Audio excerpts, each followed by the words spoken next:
주옵소서 하고 함께 동참해 주셨습니다. 욥기서 10장 13절에서 22절입니다. 다 같이 함께 읽겠습니다. 그러한데 주께서 이것들을 마음에 품으셨나이다. 이 뜻이 주께 있는 줄을 내가 아나이다. 내가 범죄하면 주께서 나를 죄인으로 인정하시고 내 죄악을 사하지 아니하시나이다. 내가 악하면 화가 있을 것이오며 내가 의로울지라도 머리를 들지 못하는 것은 내 속에 부끄러움이 가득하고 내 환난을 내 눈이 보기 때문입니다. 내가 머리를 높이 들면 주께서 젊은 사자처럼 나를 사냥하시며 내게 주의 놀라움을 다시 나타내시나이다. 주께서 자주자주 증거하는 자를 바꾸어 나를 치시며 나를 향하여 진노를 더하시니 군대가 번갈아서 치는 것 같으니이다. 주께서 나를 태에서 나오게 하셨으면 어찌함이니까? 그렇지 아니하셨더라면 내가 기운이 끊어져 아무 눈에도 보이지 아니하였을 것이라. 있어도 없던 것 같이 되어서 태에서 바로 무덤으로 옮겨졌으리이다. 내 날은 적지 아니하나이다. 그런즉 그치시고 나를 버려 두사 잠시나마 평안하게 하시되 내가 돌아오지 못할 땅 곧 어둡고 죽음의 그늘진 땅으로 가기 전에 그리 하옵소서.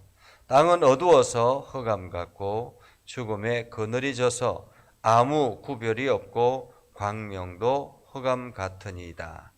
아멘. 오늘도 하나님의 은혜가 여러분의 삶에 가득하기를 바랍니다.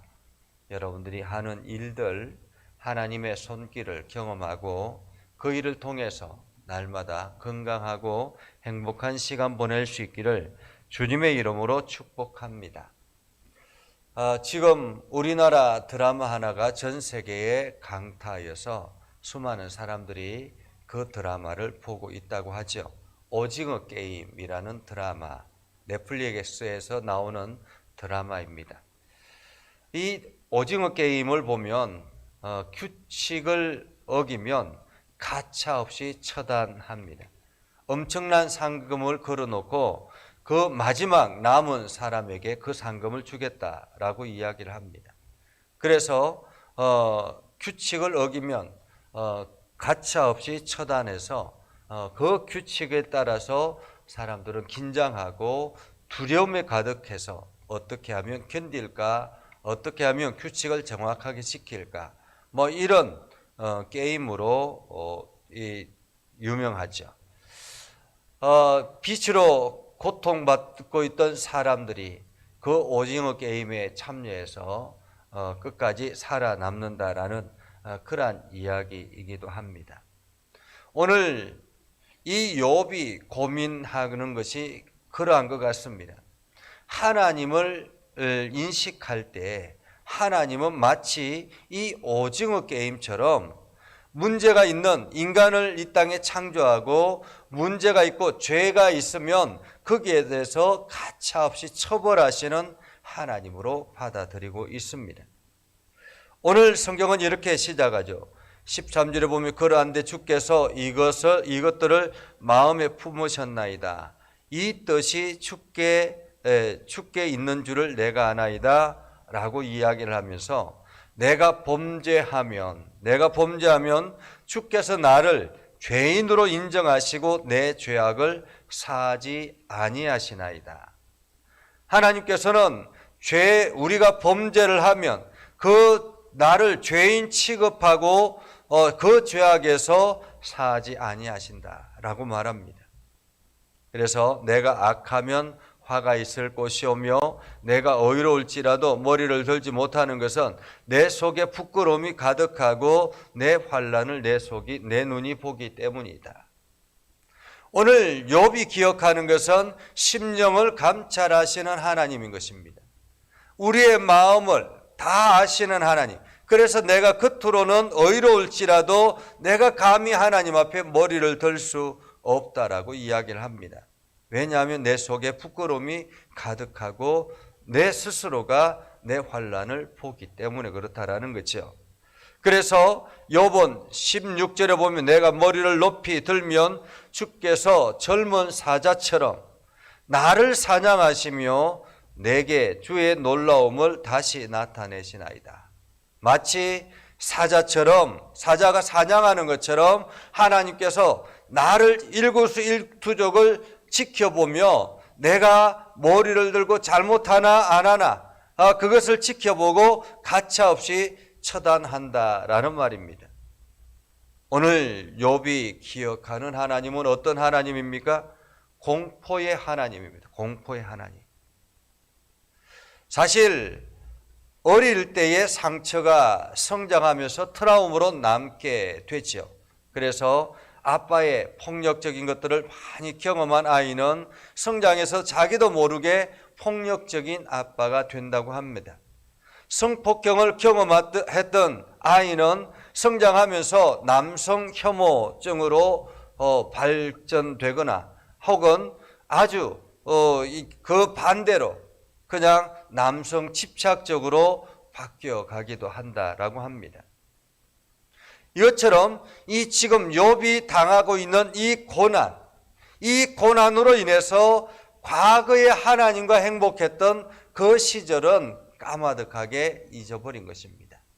사실 우리가 어떤 커다란 사건을 경험하면 예전에 좋았던 것들은 하나도 기억이 나지 않게 되지요.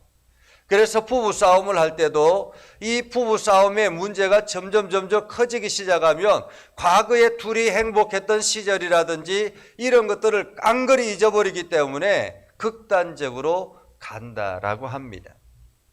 오늘 욥이 기억하는 하나님은 아주 단호한 하나님입니다.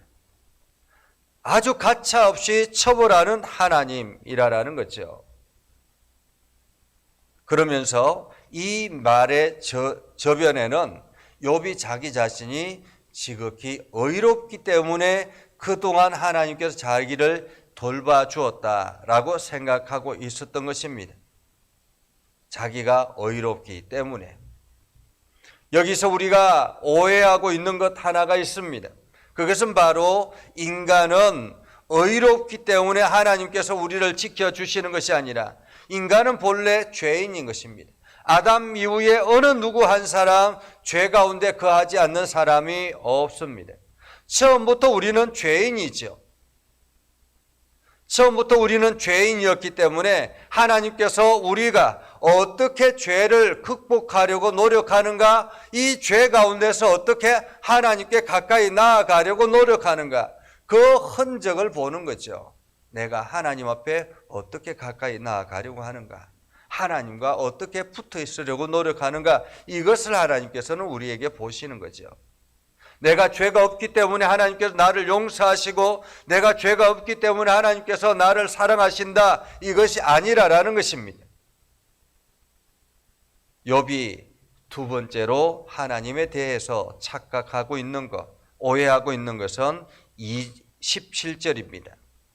주께서는 자주자주 증거하는 자를 바꾸어 나를 치시며 나를 향하여 진노를 더하시니 군대가 번갈아서 치는 것 같으니이다 라고 말합니다. 마치 하나님께서 대적하는 증인들을 자꾸 내세워 가지고 마치 이 욥이 잘못하는 것을 향해서 진노하시고 군대가 번갈아서 치시는 것 같으니이다. 하나님께서는 끊임없이 징계하시는 하나님으로 오해하고 있다는 것입니다. 징계하시는 하나님. 그래서 그 죄를 찾기 위해서 증인들을 또 내세우고 그 증인들을 내세워서 군대가 번갈아서 치는 것처럼 끊임없이 하나님은 진노하시는 분으로 오해하고 있다는 것입니다.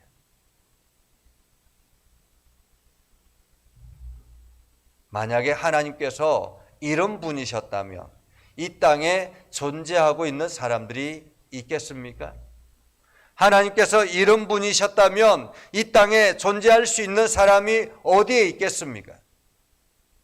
마음속에서 죄를 품지 않은 사람이 세상에 어디에 있겠습니까? 겉으로 보기에는 인자하게 보이고 겉으로 보기에는 아주 깨끗한 것처럼 보이지만은 그 마음속에는 더러운 것들이 얼마나 많은지. 오늘 하나님께서는 이 욥이 고백하는 이 고백을 들으면서 어떤 생각이 드셨을까요? 오늘 욥은 그렇게 해서 하나님을 마치 자기를 징계하시는 하나님으로, 자기를 정죄하기 위해서 계시는 하나님으로 인식하기 때문에 18절에 이렇게 말합니다. 주께서 나를 태에서 나오게 하셨으면 어찌함인가. 그렇지 아니하셨더라면 내가 기운이 끊어져 아무 눈에도 보이지 아니하였을 것을. 다시 말하면 태어나지 않았으면 좋았을 것을 이런 거죠. 태어나지 않았으면 좋았을 것을. 만약에 태어났더라도 이제 내 날이 얼마 남지 않았으니 하나님 제발 나를 내버려 두십시오. 얼마 남지 않은 인생 그냥 내가 평안하게 지낼 수 있도록 조금 나를 내버려 두십시오. 곧 찾아올 그 죽음, 어둡고 죽음에 그늘진 땅으로 내가 가기 전에 내가 조금 평안했으면 좋겠습니다 라는 말이죠. 이 땅에 더 이상 희망이 없다라는 것입니다. 절망이 없다, 절망이 가득하다라는 거죠. 오늘 이 욥의 고백을 보면서 하나님은 얼마나 답답하셨을까? 하나님은 얼마나 안타까워하셨을까? 하나님은 얼마나 아쉬워하고 속상하셨을까라는 생각을 합니다. 그렇게 욥을 자랑했고 사탄 앞에서 그렇게 욥을 인정했던 하나님이 한순간에 이렇게 변하는 욥, 마치 자기가 의롭기 때문에 하나님께서 자기를 지켜주셨고 자기를 돌보셨고 자기에게 풍성하게 하셨던 것처럼 그렇게 생각하고 있는 그 욥을 보면서 얼마나 안타까웠을까라는 생각을 합니다. 그러면서 오늘 우리는 생각하게 되지요. 이 땅에 우리가 당하는 고난은 예측 불가능하다라는 것입니다. 내가 정결하게 살아가든 내가 깨끗하게 살아 죄를 범하였던 어떤 때로는 죄를 범했는데도 아무것도 나에게 일어나지 않을 수도 있고요. 내가 하나님 앞에 바르게 서려고 노력하는데도 불구하고 우리에게 찾아오는 고난이 있을 수 있습니다. 예측 불가능한 고난이라고 말할 수 있죠. 그리고 우리가 당하는 고난은 이유를 알 수 없을 때가 너무 많습니다. 우리가 알지 못하는 이유들이 너무 많죠. 그래서 우리는 영적인 전쟁을 한다라고 이야기하지 않습니까? 영적인 전쟁을 한다. 영적인 전쟁을 한다라는 말은 우리가 날마다 평안할 때 재난 대비 훈련을 해야 하는 것입니다. 우리가 몇 세까지는 민방위 훈련을 하지 않습니까? 민방위 훈련을 하는 이유는 무엇입니까? 전쟁을 대비한다라는 것입니다. 재난을 대비한다라는 것입니다. 우리가 재난을 대비하지 아니하면, 고난을 대비하지 아니하면 고난이 우리에게 찾아왔을 때 우리도 욥과 같이 이렇게 흔들릴 수 있다라는 것입니다.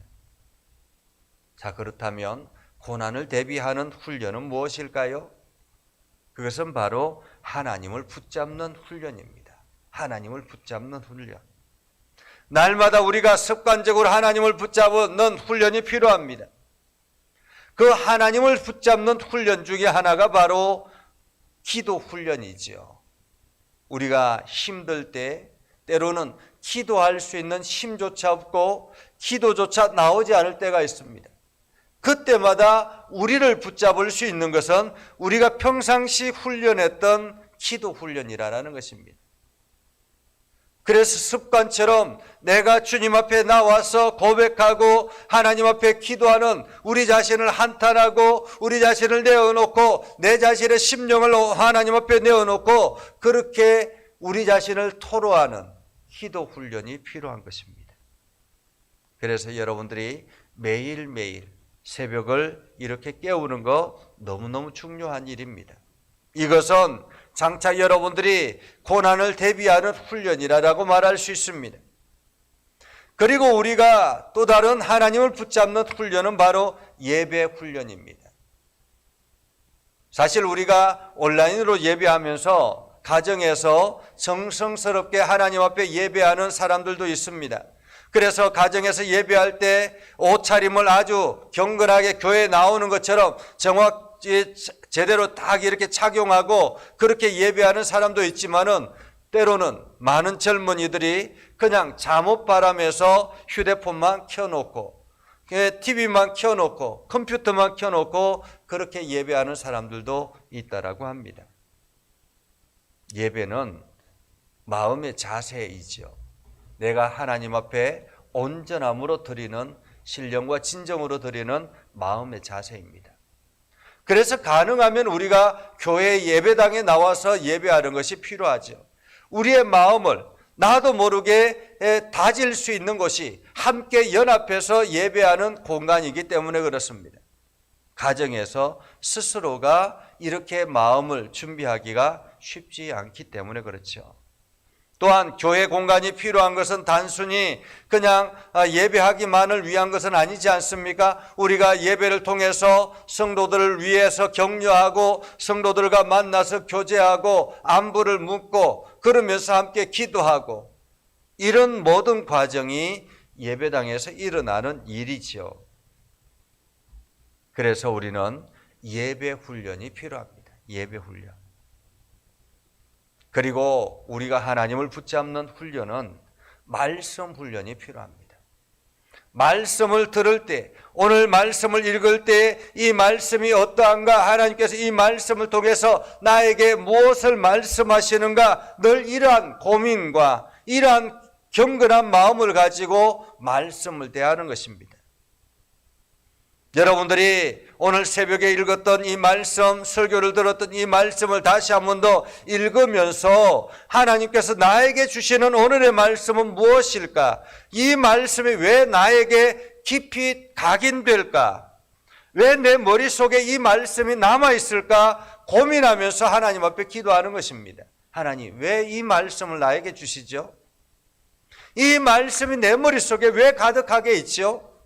오늘 이 말씀을 통해서 내가 어떤 행동을 하기를 원하십니까? 이렇게 끊임없이 말씀에 질문하고 말씀에 대하는 것입니다. 우리가 설교자들도 그냥 본문을 읽고 설교를 준비하는 것 같지만은 그렇지 않습니다. 저희가 이제 몇 명의 목사님들이 함께 본문을 같이 연구하고 하는데 제가 그 목사님들한테 말씀의 질문들을 먼저 뽑아가지고 준비하라고 합니다. 그래서 질문을, 이 성경에 대해서 오늘 본문의 말씀을 가지고 계속 질문을 하고 이 처음부터 끝까지 이렇게 대략적으로 한 15가지 질문 정도를 미리 목사님들한테 함께 나누면서 이 질문들을 같이 준비하라고 합니다. 그러면 그 질문을 가지고 또 고민하고 왜 이러한 말씀을 하셨을까 늘 의문을 가지고 말씀을 대하고 준비하죠. 이것처럼 성경의 말씀을 가지고 우리가 질문하는 것입니다. 하나님께서 나에게 주시는 왜 이 말씀이 왜 이렇게 되었습니까? 어떤 배경에서 이런 말씀이 일어나게 되었습니까? 오늘 이 말씀이 나에게 어떤 의미가 있습니까? 이런 질문들을 끊임없이 하는 것이죠.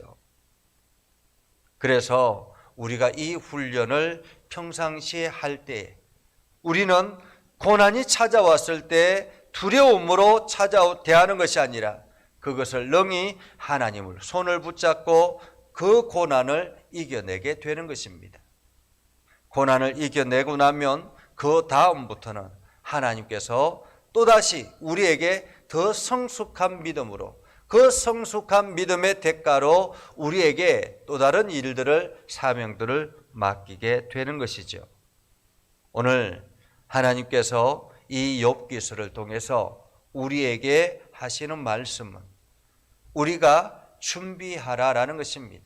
우리 인생에 찾아올 갑작스러운 일들에 우리가 준비하라라는 것입니다. 우리가 준비하지 아니하면 우리도 하나님에 대해서 오해하고 마음이 흔들리고 우리의 믿음이 흔들릴 수 있다는 것입니다. 그래서 우리는 오늘도 주님의 말씀 앞에 겸손하게 서고 하나님께 붙어 있으려고 노력하는 그러한 삶을 살아가는 것이죠. 그래서 여러분 모두 다가 오늘 하루 주님과 동행함으로 참으로 복을 얻는 아름다운 삶을 살아갈 수 있기를 주님의 이름으로 축복합니다. 기도하겠습니다. 거룩하신 아버지 하나님, 은혜를 감사합니다. 오늘도 하나님의 말씀 붙들고 나아갑니다. 우리의 심령이 깨끗하게 하시고 하나님께 영광을 돌리게 하시고 날마다 주님의 이름을 높이며 하나님의 선한 뜻대로 살아가는 우리의 삶이 되게 하옵소서. 하나님, 우리에게 고난이 찾아왔을 때 두려워하지 않게 하시고 날마다 담대함으로 그 고난을 물리칠 수 있도록 우리가 매일매일 준비하는 믿음의 훈련들을 하게 하옵소서. 그래서 영적으로 더욱더 성숙하고 아름다워지는 우리의 삶이 되게 하옵소서. 오늘도 믿음의 성도들이 기도할 때마다 능력을 경험하게 하시고 또한 우리 예전교회가 날마다 하나님의 은혜로 풍성하게 하옵소서. 거룩하신 아버지 하나님, 간절히 원하고 소원합니다. 우리 예전교회 모든 성도들을 복되게 하시고 우리 예전교회 모든 성도들이 하는 일들마다 아름다운 열매들로 나타나게 하옵소서. 우리 장로님들을 붙들어 주시고 강건하게 하셔서 우리 예전교회 성도들을 이끌어가기에 부족함이 없게 하시고 또한 우리 장로님들에게 영적으로 육적으로 풍성하게 하셔서 날마다 우리 예전교회 모든 성도들을 섬기기에 부족함이 없게 하옵소서. 하나님, 오늘도 주님의 말씀 가운데 거하기를 소망합니다. 믿음의 성도들을 복되게 하시고 아름답게 하셔서 날마다 주의 영광을 드러내게 하시고 하나님을 찬양하는 일에 힘을 다하는 믿음의 백성들이 되게 하옵소서. 오늘도 주의 선하심이 우리의 삶 가운데 가득하게 하옵소서. 예수님의 이름으로 기도드리옵나이다. 아멘. 이제는 우리 구주 예수 그리스도의 은혜와 하나님 아버지 극진하신 사랑과 성령님의 감화 감동 역사 위로 교통하시며 은혜가 오늘도 주의 말씀 안에 있는 믿음의 백성들 위해 하는 모든 일들 위해 영원토록 함께 하옵시기를 간절히 축원하옵나이다. 아멘.